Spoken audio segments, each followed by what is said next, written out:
Okay, ladies and gentlemen, well, that was fun. Welcome to the Newsam's Night Studio and another edition of Inside Media. I'm your host, John Maynard. And today we are joined by a broadcast legend, and it's certainly not a cliche to call her a trailblazer. Carole Simpson has compiled an impressive list of firsts in her career. The first woman to broadcast radio news in Chicago, the first African-American woman to anchor a major television network evening newscast, and the first woman or minority to be the sole moderator of a presidential debate. Carole's television broadcast career began in Chicago at the NBC-owned station before moving to NBC News in 1974. At NBC, she covered Congress and hosted a public affairs program right here in Washington. She joined ABC in 1982, and 6 years later was named anchor of the weekend's evening newscasts. She also appeared frequently on all of ABC News' programs, including Nightline in 2020. After leaving ABC in 2006, she was named leader in residence at Emerson College's School of Communication in Boston, where today she is a faculty member and writing coach.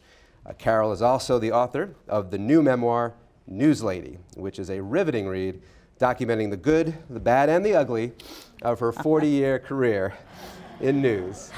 Ladies and gentlemen, please welcome Carole Simpson. Thank you. Thank you, John. Thank you. Carole, first I want to get right to the name of the memoir, NewsLady. How did you come up with that title? Yeah, it's interesting, and people wonder, why would you do it? It sounds kind of lady-like, and you know, you weren't that kind of person. What happened was I was the first woman, as he said, in Chicago doing the news, and everywhere I would go, people would stop me and say, "Ain't you the news lady?" And it kind of stuck, and I still heard it. I was going through TSA again, going through screening, going to the Caribbean, and one of the men recognized me and said, "You're the news lady, aren't you?" So it still follows, and I always thought of it as a really good name for me because I was doing the news, and I did it in a fashion that I think was ladylike and respectful of people, and that I didn't try to be a man to cover the news, which a lot of women did, thought we had to be men and outdo the men. So I was a lady and a news lady. Right. So I love the name. Let's jump right into it. Tell us when you first knew you wanted to be a journalist. High school. Okay. And it's surprising how many people I know that do say that it was high school. A teacher I had thought I wrote really well, and she suggested that I join the high school newspaper, which I did, and I loved it. And I had a column, and I had a byline, and I loved seeing that by Carole Simpson, and enjoyed being the first to know something that was happening in the school and then telling them about it. So. And I was a curious child, so I was always asking questions, so it seemed to be a natural fit. And you had strong motivation from your parents, and you wound up being the only African-American to graduate from journalism school at the University of Michigan. Tell us about, did your parents, were they happy that you were going into journalism? My mother was a seamstress and didn't finish the 9th grade. And my dad was a mail carrier in Chicago, so I came from working class people who didn't go to college, but worked very hard to see that my sister and I both got to go to college. But my mother was like crazed. What is journalism? She never heard of it. And the fact that I wanted to be a reporter for the Chicago Tribune, it's like, are you crazy? Black girls don't do that. You're a teacher, or you're a nurse, or you're a social worker, but you don't go into something like that. You'll never get a job. So they weren't happy, but they saw I was determined, and I had a mother and parents that would not accept a C on a report card. They had great expectations of me. And so they knew that I was pretty smart and felt that I had a good head on my shoulders and that I might make a go of this. So you graduate from the university. Tell us about your early struggles to find a job after graduation. Couldn't get a job. I graduate with, I was on the Michigan Daily. I was in all kinds of activities. I was president of my sorority. I had everything that you would think you would want in a college graduate to go forward in the field. And everywhere I went to the placement bureau for job interviews, they told me I had 3 strikes against me. I was black. I was, well, they said back then, a Negro. You're a Negro, you're a woman, and you're inexperienced. You know, we're not going to take a chance on you. So I had to end up going to the Tuskegee, Alabama, at the university and teach at a historically black college because it's the only job I could get. But it was an internship from the University of Michigan that felt terrible that I had spent all that money there and couldn't get a job. Right. Well, you did get into the news business eventually, and you have no one less than Martin Luther King to thank for one of your first major scoops in journalism. Can you talk about your exclusive with Dr. King? I think the word persistence is applicable in this case. It's a long story. I'll try to shorten it up. Okay. But I was working in Chicago and had only been a reporter for a year. Right. And we found out that Dr. King was coming to Chicago and he was going to carry out a northern civil rights crusade. Well, everybody in Chicago, including Mayor Richard J. Daley, was like, what the heck is he coming here? Carpetbagger? There's no segregation in Chicago. Why would he come here? So it was a big thing for the news media, national media and Chicago media. What is he coming here for? So I was getting all the women's assignments about the baby animals being born at the zoo and the celebrities that were coming to town. So getting a hard news story was hard for me. But then they figured, well, he's black, she's black, you know, maybe she is the best one to do this. So I outsmarted the entire Chicago press corps and found the hotel where he was staying. They all went downtown and I stayed near the airport. And I went through every hotel there was to see, is Dr. King here? Like they would tell me, yes, he's registered here. But there was one hotel where it seemed different how the clerk answered me. And I decided I'd take the elevator up. So I stopped at each floor, 2nd floor, 3rd floor, 4th floor, looking for activity, because Dr. King always had his lieutenants around him. 7th floor, I saw Ralph Abernathy, C.T. Vivian, Hosea Williams. They were in the hallway talking. I knew this was the floor. Knew something. So I walk up and I say, I'm from WCFL Radio, and could I see Dr. King? And they're like, no, you can't see Dr. King. And I said, well, I want to find out why he's here in Chicago. And they're like, yeah, so does everybody else. But I wouldn't leave. I sat by the elevator. I felt if he had to leave at all, he had to get past me. So for 12 hours, I stayed on the floor, sitting on the floor, stayed up all night long, waiting to see him. And at about 7:30, the door opens and there's activity. And here comes Dr. King down the hall. And it's like, oh my God. I mean, talk about a mythic figure. And I'm just in awe of this man. And he's coming towards me. And he's smiling. And he said, are you the young woman they told me about? And I said, I guess so. And he said, did you wait here all night? I said, I did, Dr. King. I'm a young reporter. And if you could just tell me why you're here in Chicago, it would really help my career. So he whispered in my ear, and he said, I'm here to challenge the housing segregation patterns in the city of Chicago. I'm going to make a direct challenge to Mayor Daley. And Chicago was and remains the most segregated city in the United States. So he smiled at me and he shook my hand and he said, now don't tell anybody. I'm going, don't tell anybody. And he said, young woman, I admire you and I expect great things from you. And I immediately got to the telephone and got the news on the air, and everybody, the wires, everybody had to pick up my story. And I became Carole Simpson. Nobody had known me before, but it was everybody was, who is this? Right. Who is this person that got it? Yeah. So he really gave a boost to my career and made me a name in Chicago. You had another major, I guess, scooper first. A few years later, now you're at WBBM, I believe, radio, covering the trial of the Chicago 8, later the Chicago 7, who were arrested following the convention riots in Chicago. You were working under some pretty personal, tough circumstances also. Care to tell the crowd? I was covering that trial, and when the trial began, I was 3 months pregnant, and when it came to its end, I was about 8 months pregnant.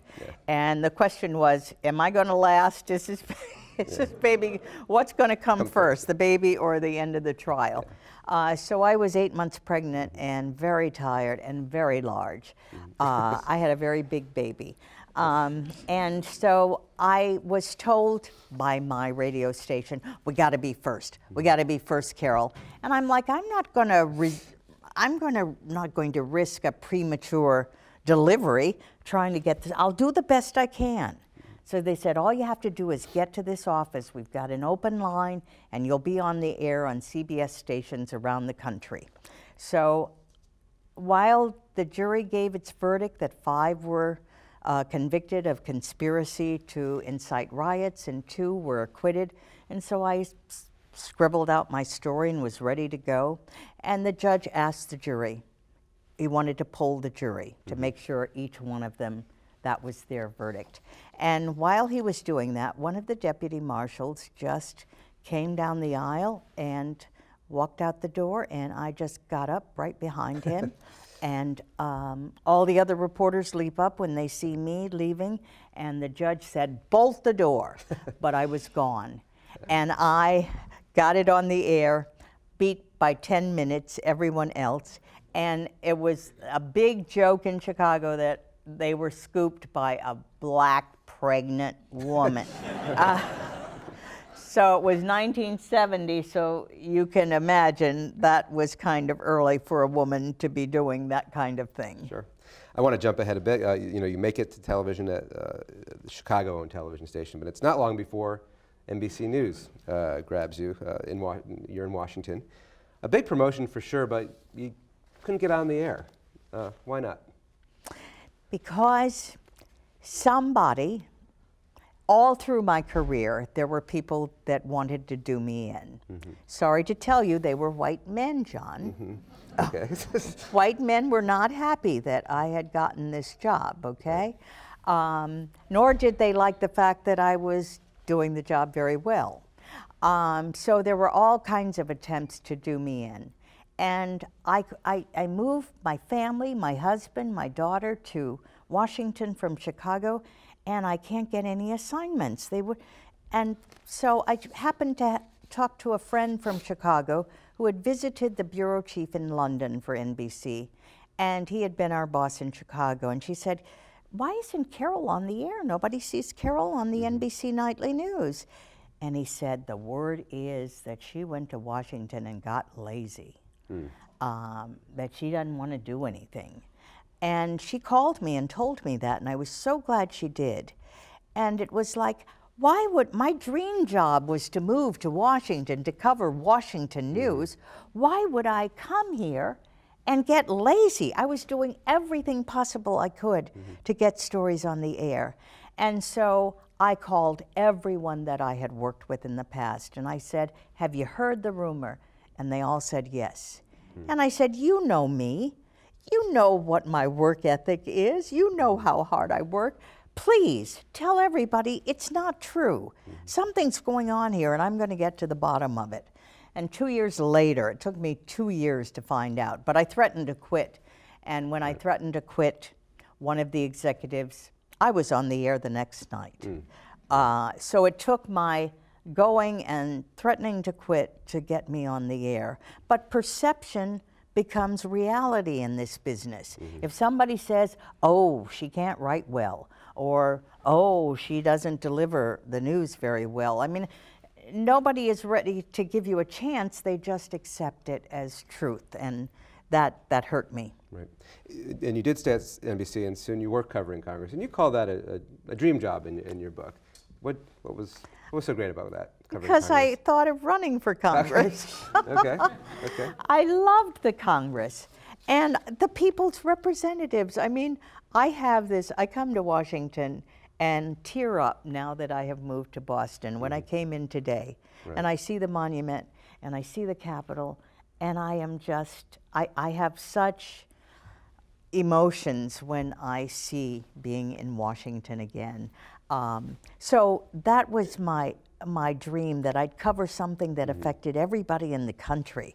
And you get to cover foreign news and healthcare and domestic issues and foreign international issues, and so it was great. I loved it for 4 years.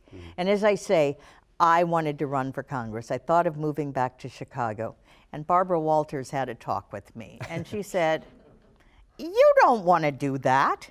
And I said, "Barbara, I really do. I love politics, and I really think I'd be a good representative."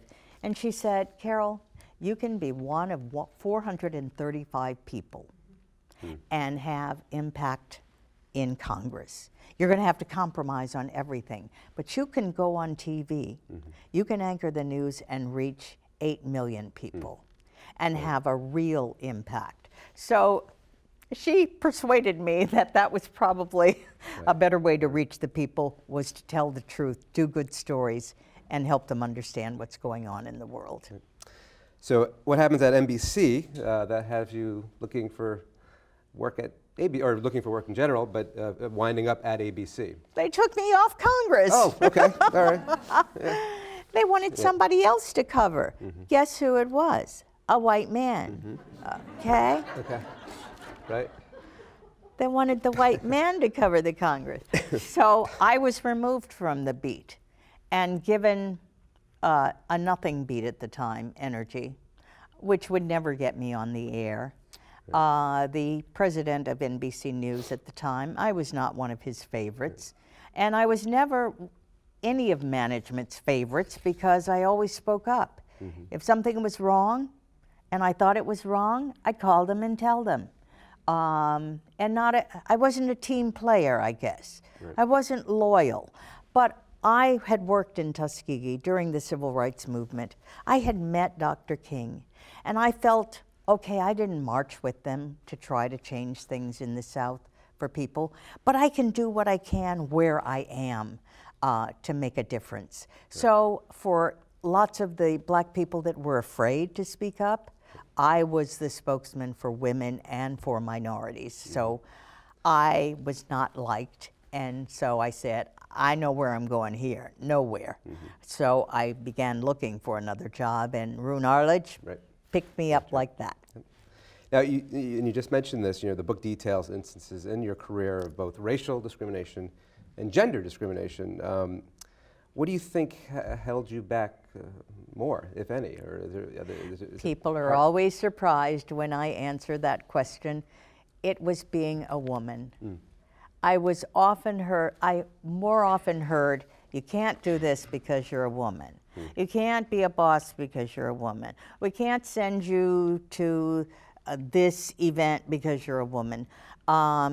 More often than I heard, you can't do it because you're a black person. I do want to tell you one funny thing, though. I couldn't get on the network at NBC for a while when I was in local news because they said I spoke too clearly. And I thought, okay, I thought that's what we were supposed to do, make people understand, speak clearly.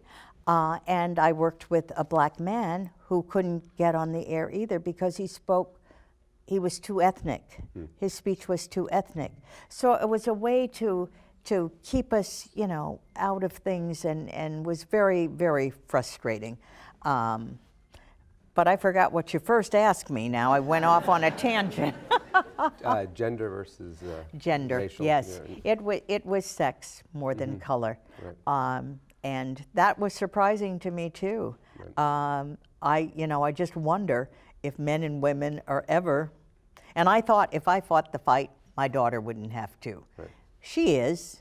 Men are still resistant to women in decision-making and powerful positions. And even at ABC, you wrote about organizing with some of your female colleagues about pay discrepancies. And you did it at a sort of a sneak attack, if that's the right way of putting it, at a celebratory luncheon. Do you want to just give us a brief how that all went down? Nothing is brief, John. I know, I should realize that. But there was was a luncheon honoring. Yes, we had, as women, we realized that we were having problems at ABC. There were no women bureau chiefs, no women executive producers of any shows, no women directors, no foreign correspondents, no woman in charge of a major beat. And we started meeting together socially and realizing we got some problems here, that we were all suffering the same problem. We found out the women producers were making $30,000 less than the men producers, doing the exact same job, having to have the same qualifications. So we decided to do a content analysis of the news. Right. Some people wanted to sue ABC, and I was one of the ones, let's go through channels. That's a last resort.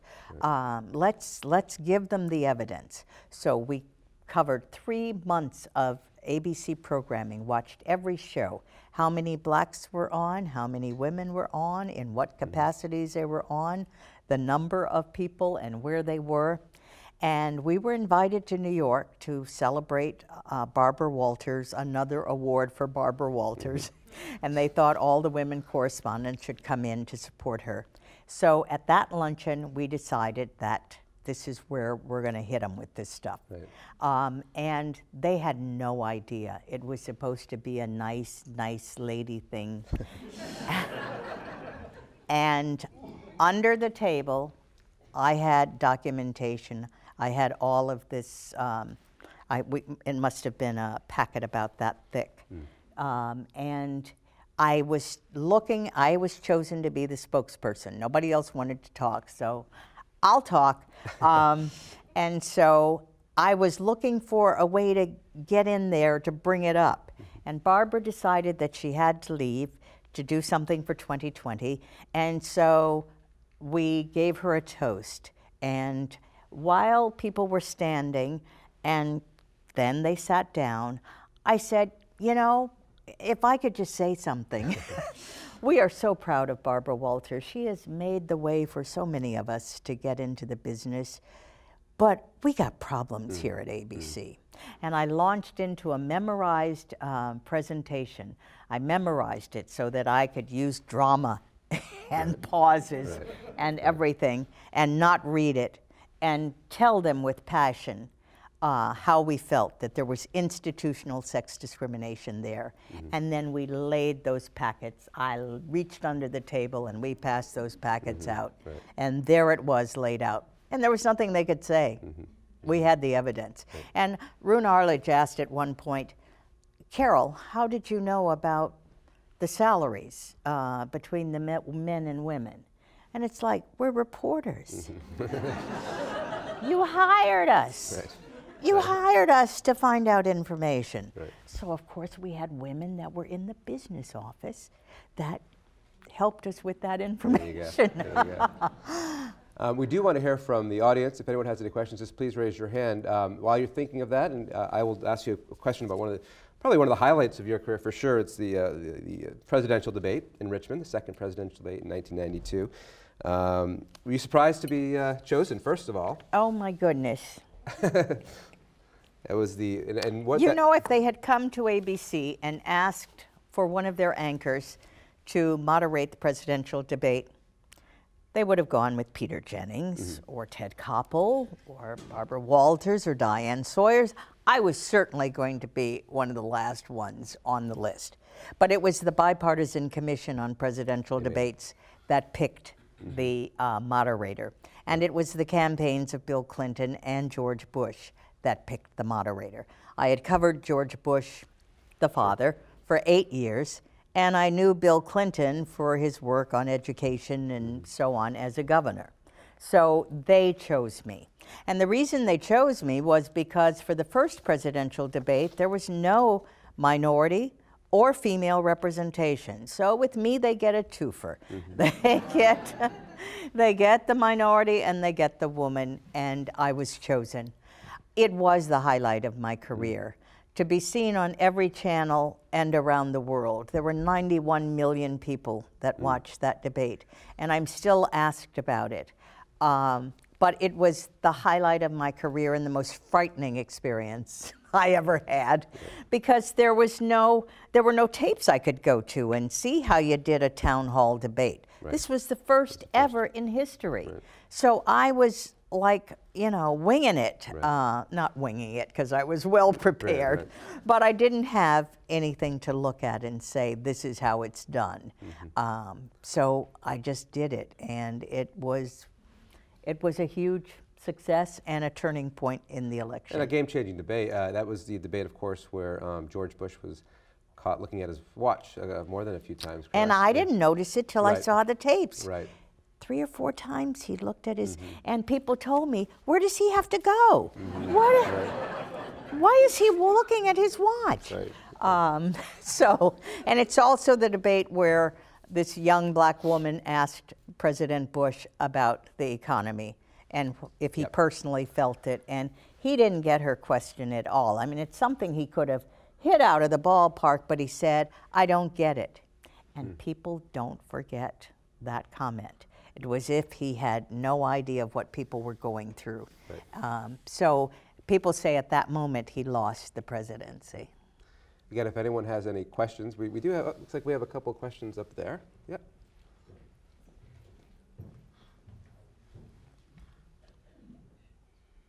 Yes, Carole, you had said how you couldn't get a job reporting in Chicago when you went to work at Tuskegee. How did you finally get a job in the broadcasting business coming back to Chicago? I had always wanted to be a print reporter. And after I left Tuskegee, I thought if I went to graduate school, that surely another degree, they're going to hire me. So I went to the University of Iowa, and it was there that I discovered I had a broadcast voice. And I had only one course would fit in my schedule, and it was a radio TV workshop. And I loved radio, because not only could I report and write, but I get to deliver my story myself on the radio. And radio is a wonderful medium. It's one of my favorites because it's you and the microphone. That's it. And you're talking to the people. So I enjoyed it so much. And I had a professor who said, you ought to consider broadcasting. And so I started looking for broadcasting jobs, but it was 1965. At the height of the civil rights movement, Watts had happened in California, and so everybody was looking for black reporters to cover this major story that was happening, this civil rights revolution. And they were literally taking people out of classrooms and making them reporters. So just anybody can you report. But fortunately, I had the skills and at the right place at the right time. And so I had all kinds of offers for jobs then. Did you have a question? Yeah, right there.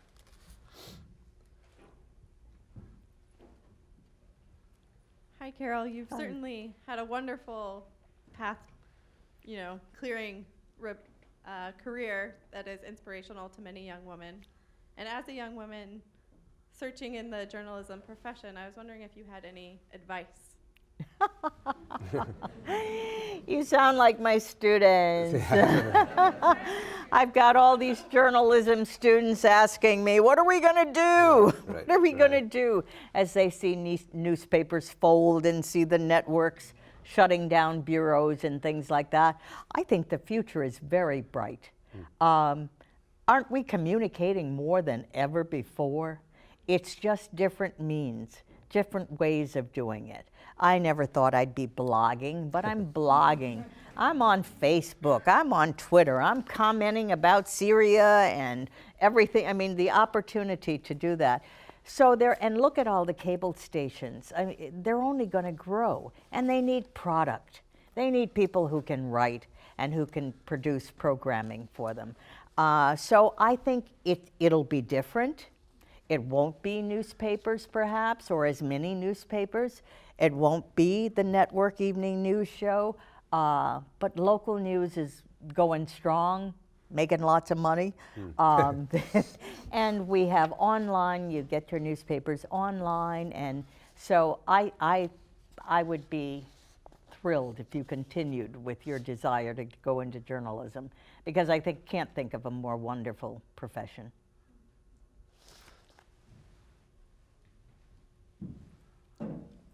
No, okay, go ahead. I have two questions. One question is, do you feel that the news coverage has gone more the way towards entertainment? And second question, the second question has to do with the coverage of the first African-American president. What's your opinion of the coverage? You got two powerful questions there. I am very upset about what is infotainment, and that's why I think the evening network newscasts are not going to last. When I see the amount of money that was spent to go cover Tom Cruise's wedding in Spain that the networks spent on, you know, they're fighting so hard to find a way that people will look at them. So they find out that people like entertainment news and we like the gossip, and it's very depressing to me. I like hard news. I want to know what's happening in all those Middle Eastern countries. I mean, this is amazing what's going on. We are so it's been an explosion of news with Japan and things like that are going to have impacts on us. So it's been very frustrating, and I'm kind of glad that I'm not being asked to follow Charlie Sheen and do a report on him. And I look at all of the crews and the reporters that are following this man around to see what crazy thing is he going to do next. I mean, if that's what my career were going to be, I'd be very upset. And we do have about a third of our students that come into Emerson every year, about a third of them want to be entertainment reporters. And I work so hard to get them interested in what's really important and why we have a free press and why we have to watch what our public officials and institutions are doing. I mean, look at the banks. Look at there's just so much that the American people are suffering now for inefficiencies and illegalities that should have been covered and were not. The second question about Barack Obama. Of course, I was thrilled as an African-American woman, although I was a Hillary supporter. I thought we should have a woman first. We had enough men, and having worked with white men and black men, they're pretty much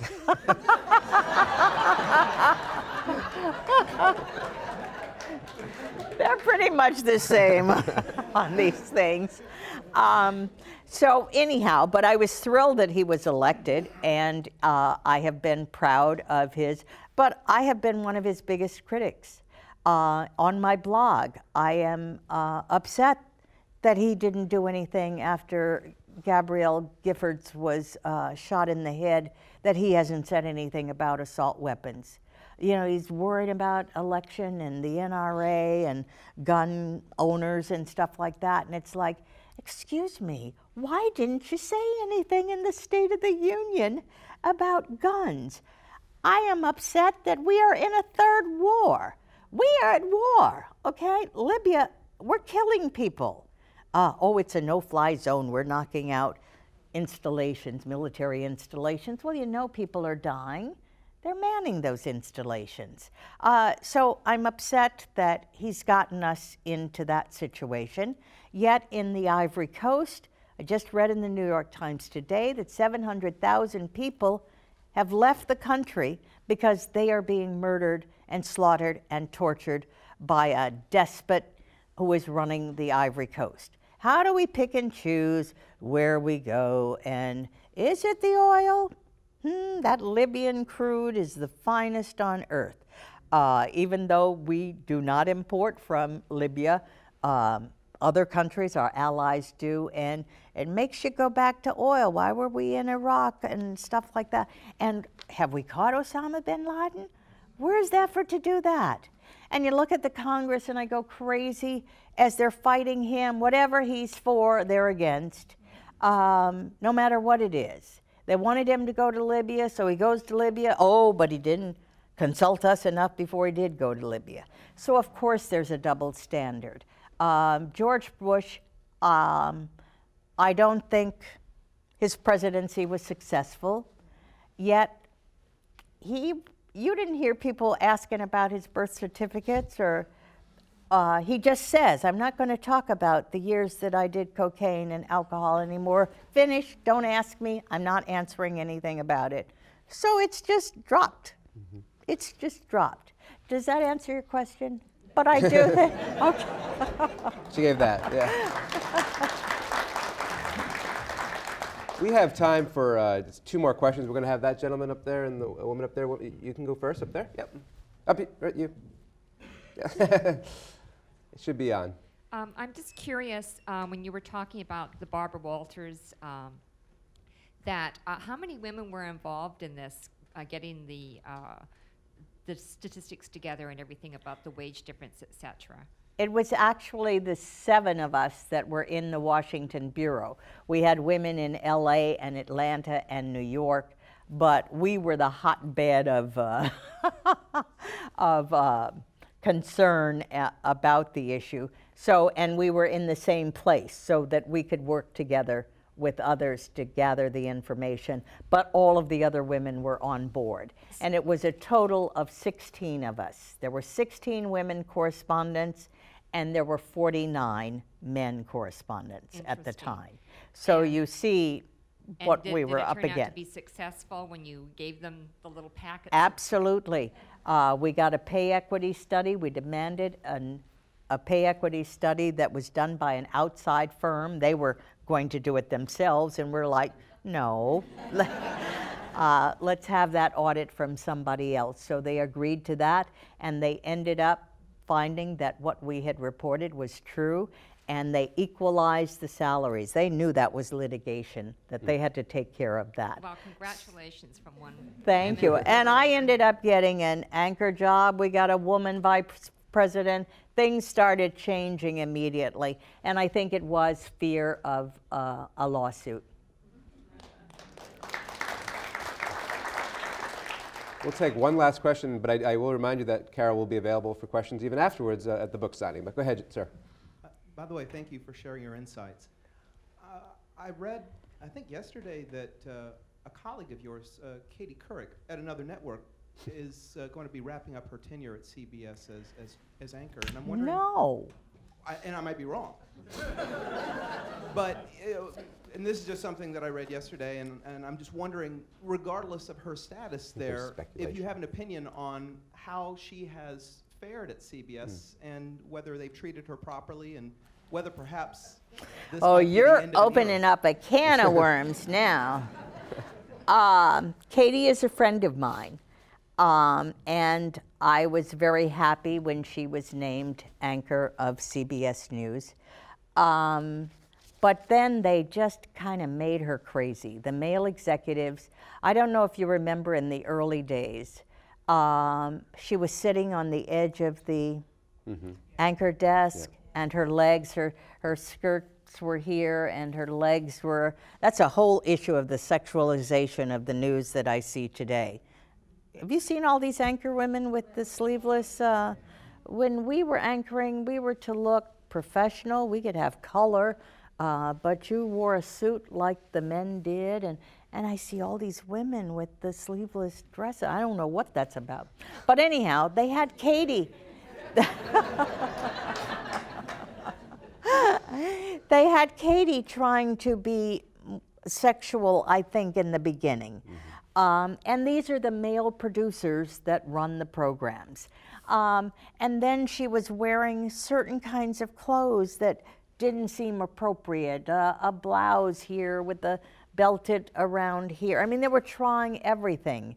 They gave her features that were weird on free speech, and I remember her asking, will you help me find a good night that can be my signature. I remember the first week of her news, and it was like, and I knew what was happening behind the scenes. You know, one person's telling her this, one person's telling her that. You have to be more friendly. You have to be more serious. You have to dress more casually. You have to dress more dressy. And it makes an anchor, you'd like to focus on the news, and everybody else is worrying about all of the style rather than the substance. I have not heard that. I know she makes a lot of money, and CBS is losing a lot of money. She was making $15 million a year, and her contract, I think, is up this year, but I hadn't heard that she might not continue the job. But let me tell you one other thing about two women anchoring the evening news, which I had hoped would happen years and years ago. But when is it happening? It's happening when the network news programs are in decline. It's like, it's okay now for women to do it. It doesn't have the stature and the, you know, the great perks that came along with being an anchor man like Walter Cronkite or Dan Rather or Peter or Tom Brokaw. But now that we've closed up all of our bureaus and we're firing half the staff, the quality of the news isn't as good. I'm shocked that I see Skype interviews on the network newscasts. We had the finest camera people anywhere to get the best pictures, to be the best. And now it's reduced to Skype. So women, it was okay now. You don't have the best stuff to present, and it's okay for you to anchor. But I'm sorry to hear that about her, if it's true. Consider the source. I read it on Drudge. Yeah. Well, he was right about the blue dress. Well, on that note, we have run out of time, and we didn't get to half the stories that are detailed so rivetingly in this NewsLady. She will be signing copies outside the studio. Carole Simpson, thank you for joining us today. Thank you so much. Thank you. Thank you.